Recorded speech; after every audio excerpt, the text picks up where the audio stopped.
Good evening, listeners. Welcome to 96.3 FM Eco Talk Radio.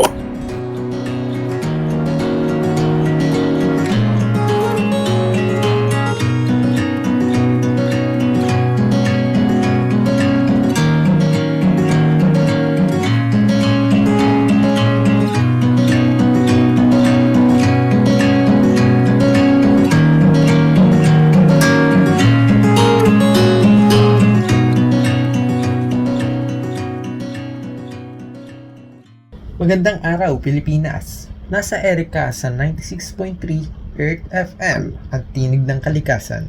Ito ang Eco Talk Radio Magazine, kung saan pag-uusapan natin ang mga issue, tagumpay, at aral sa kalikasan at kinabukasan. Ako si DJ Cedric. Samahan niyo ako ngayong araw, para sa isang makabuluhang edisyon tungkol sa ating kalikasan.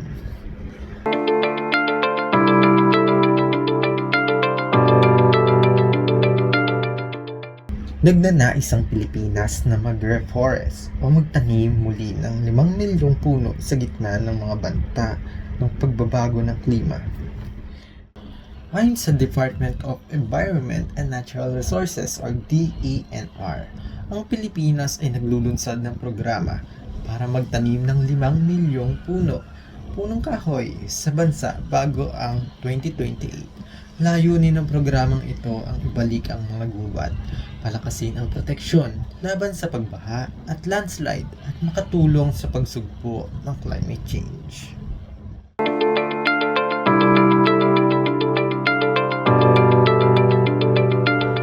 Galing naman sa Philippine News Agency, pinalakas ng Pilipinas ang mga hakbang para sa pangangalaga sa baybayin at isinusulong ang katatagan sa harap ng pagbabago ng klima.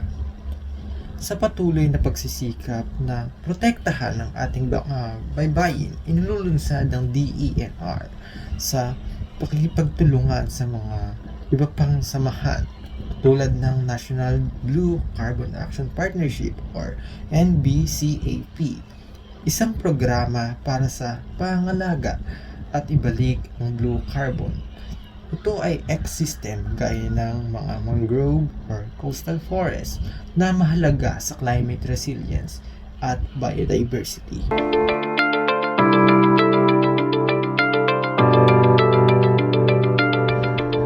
Tugon ng DENR, mas maraming infrastruktura ang kinakailangan upang mapigilan ang polusyon sa plastic.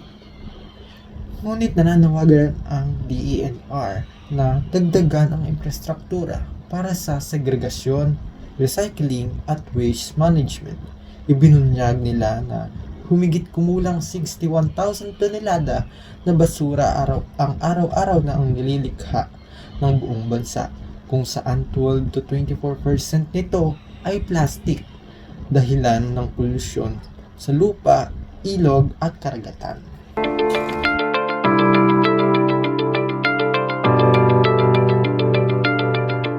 Welcome to 96.3 FM Eco Talk Radio.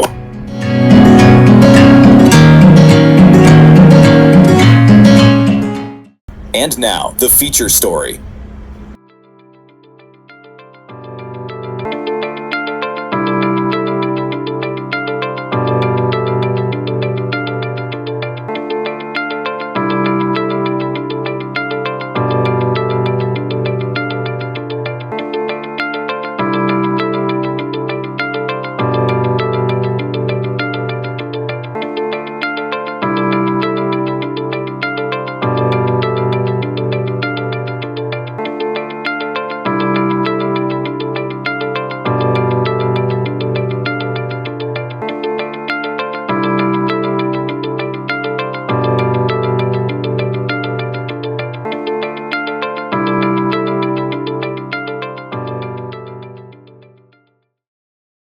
Alam mo ba, maliit man o malawak, ang gubat at baybayin ay may napakalaking papel sa kinabukasan ng Pilipinas.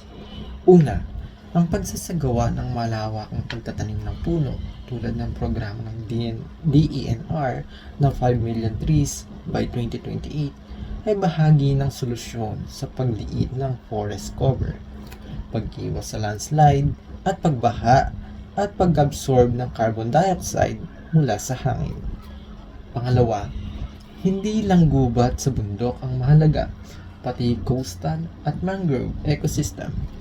Sa pamamagitan ng pagkakaroon, pagprotekta at pagpapalawak ng mangrove at coastal forest, gaya ng mga proyekto sa ilalim ng NBCAP, nakakatulong ito para protektahan ang baybayin, mabawasan ang epekto ng bagyo, matulungan ang mga komunidad at mapanatili ang biodiversity. Sa simpleng pananalita, ang pag-alaga sa gubat at baybayin ay hindi para sa kalikasan, para ito sa atin at sa susunod na henerasyon.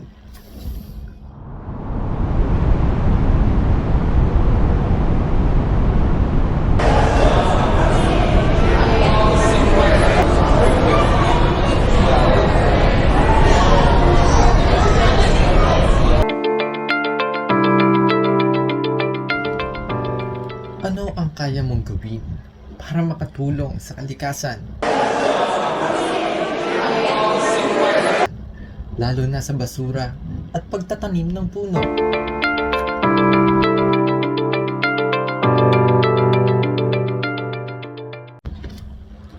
Tugon ng isang estudyante. Para sa akin, tinatanggal ko agad yung mga plastic after gamitin. Tapos nagre-recycle kami sa bahay.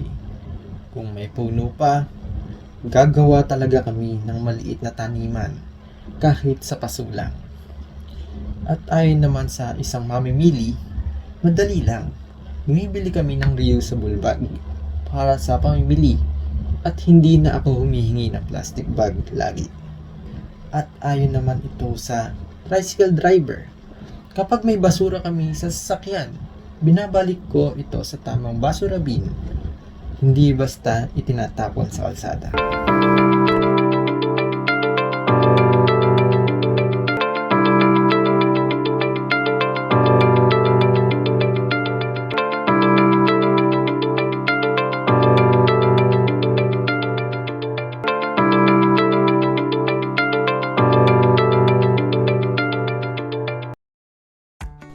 Reduce.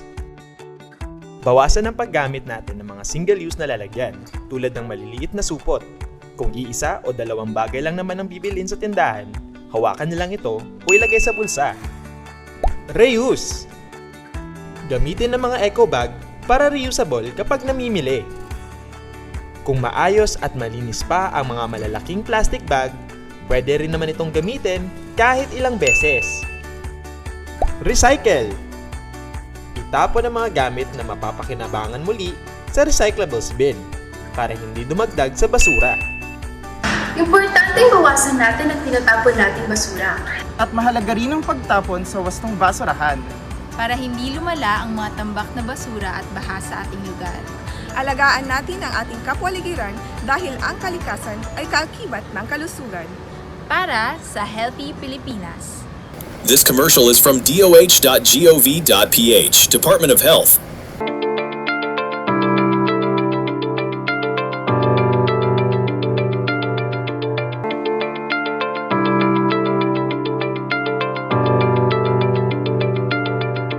Mula sa amin dito sa Earth FM, isipin mo, bawat plastic na iyong hindi itinatapon sa kalsada, bawat plastic na iyong nire-recycle, ay isang maliit na hakbang para malinis ang ating lupa, ilog at dagat.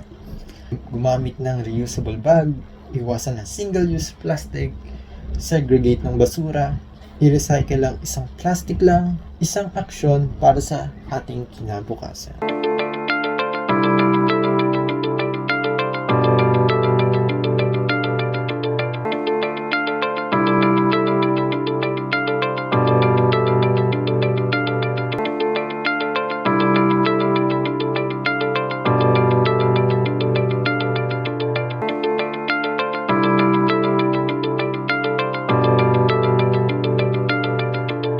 At yan, ang pagtatapos ng ating edisyon ng EcoTalk Radio Magazine para sa ngayong araw.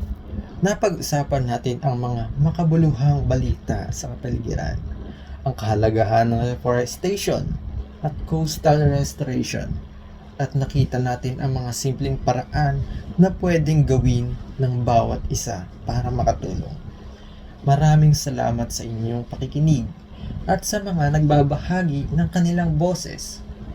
Tandaan natin, isang planeta, isang tahanan, alagaan natin. Ako si DJ Cedric at muli, hanggang sa muli, Earth FM.